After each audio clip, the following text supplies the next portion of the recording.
Hey folks, thanks for coming to 1500ESPN.com. Judd, Zulgad, Jess Myers. Hey, look at this, Jess. Very nice. Hey, match. You got the memo today.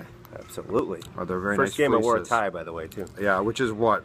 Show the people your tie. I got my grain belt tie. It's a grain belt tie. I'm repping, all things Minnesota. Nothing wrong with grain belt. Absolutely. Anyway, the Wild just completed their home opener. They improved to 2-0, 3-2 victory over the St. Louis Blues. I guess the good. Let's start with the good. Charlie Coyle. This is a guy who I believe had 11 goals last season, a very disappointing year. During the offseason, independently, Chuck Fletcher, the team's GM, and Mike Gill, the head coach, both mentioned that they thought that Charlie Coyle could be their team's David Backes, who, of course, is the captain for the Blues, 9 years in his 10th year now. Very good player. I thought to myself, that's shooting pretty high. Nonetheless, the Charlie Coyle that we've seen through the first 2 games, opening night he plays the wing, tonight he plays center because Graovac is hurt. This Charlie Coyle looks pretty good. Yeah, absolutely. And, asserting himself. We saw a little bit of that in the preseason. He wasn't afraid to take the puck, make plays up the middle of the ice, provide some of that strength down the middle that we've been looking for so long with this team. I mean, I like Mikhail Granlund. I like Mikko Koivu. They're not that strong, bruising center that you need. Having them down the middle of the ice just is not providing that. So I think with Coyle's size and with his skill, the first goal he had tonight was just an unbelievable move. When the opposing goalie is calling it nifty, quote, just a high skill. Overpowered 2 defensemen, basically, and then the goalie. Yep, absolutely. And, make that kind of backhand flip, get the goalie going one way and then throw the puck the other way. Just a beautiful play to kind of start things off. Went to the net hard, so hard that we saw our first coach's challenge in the second period, giving his team a 3-1 lead. So just a great overall game for him, and let's see if he can sustain it. Game 1 in Colorado, the Wild obviously plays 2 awful periods, comes back, and their hair on fire, thanks largely to Zach Parise, rallies to win. Devan Dubnyk, not very good, I would say, in that game. Average to below average. And this is, keep in mind, an 82-game season, but nonetheless, I think we saw the Devan Dubnyk that the Wild needs to see this season tonight. 32 shots, 30 saves, a third period in which the Wild, by the way, had 1 shot. One shot on goal, and Devan Dubnyk was very good. Yeah, 13 shots for the Blues in the third period, 12 saves by him. Ken Hitchcock said it straight out. The goalie was their best player. That's what you have to do to win a game like that. They're fine with hanging on and just kind of letting him win the game for you, and now and then the goalie's got to steal one for you. You and I were both in our own little way pessimistic about the Wild in some ways, and I'm kind of coming around to the thought that, yes, I don't think Devan Dubnyk can be as good as he was last year. I don't think there's any way he can replicate that, but he doesn't need to be. If he can be a good, average goalie, and they don't get themselves into the hole they dug for themselves last year that he had to dig them out of, I think they can succeed. What, through the first 2 games, would you say is your biggest concern right now? Biggest concern right now? It's 2 games in, and I think to have this conversation in fairness, probably need about 15 Small games. Sample size. But in 6 periods of hockey, do you have something that you've seen that you say, it's not necessarily good? Defensive lapses. Jonas Brodin had a terrible game against Colorado, or at least a terrible 40 minutes against Colorado. Left guys open, left guys standing around.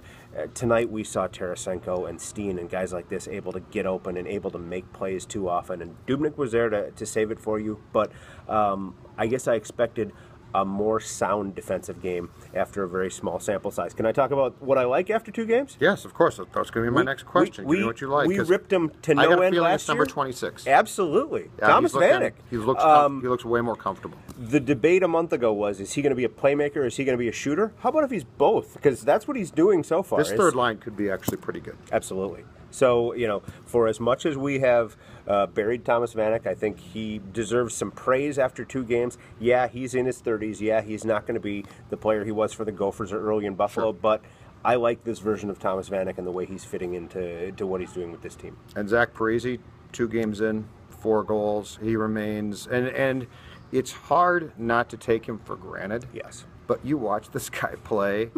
Hey, Game 1, he's playing like it's Game 7 of the Stanley Cup Finals. Tonight, he scores a power play goal. And by the way, the Wild does owe a thank you note to Adam Oates. The power play structure. Now, I don't understand the personnel necessarily. I don't get why Charlie Coyle can't work his way on the power play. And don't give me this penalty killing crap, because you've got guys who are on the power play on the penalty kill. I mean, Mikko Koivu is allowed to do basically whatever he wants. Charlie Coyle's a really good player. Charlie Coyle should be.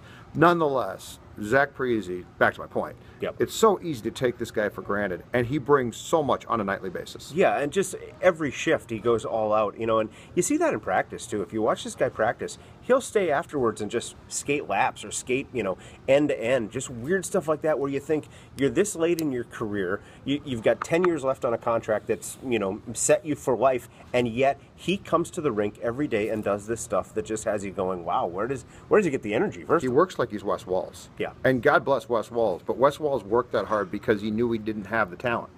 Parise works like he doesn't have the talent, but he does. Although That's what sets him apart. I have heard critics, when things have gone bad for the Wild, say, you know, Parise doesn't have a ton of talent. He just works his butt off on every shift. Don't kid yourself. Oh, this no, is a talented scorer. But because he works so hard, it's easy to default to, well, I just think he works hard. Yep. No, he's really, if Zach Parise just started to dog it starting tomorrow, he'd score 25 goals. Yep.